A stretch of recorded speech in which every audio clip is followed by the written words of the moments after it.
Kami di Aceh tahun 50-an sampai awal 60, kalau motong sapi, motong lembu, kerbau, kambing, itu semua isi perut ditanam, nggak dimakan itu. Limpahnya, hatinya, ususnya, semua ditanam, babatnya ditanam, cuma diambil dagingnya, tulang-tulang. Kami di Aceh begitu dulu sampai tahun 60-an. Habis PKI meletus, mulai banyak orang Minang ke Aceh. Asal ada orang potong sapi apa segala macam mau ditanam, jangan ikut rancangan lah, jangan ditanam kok. Oh, masya Allah, diambil sama orang Padang, orang Minang, orang Aceh heran,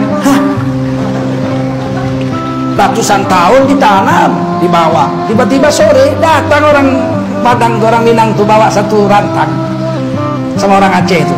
Nah ini apa nih? Oh, makanlah dulu usus dikari sama orang Padang, berkeringat orang Aceh tuh makan. Enak betul apa? Itulah yang kau buang itu.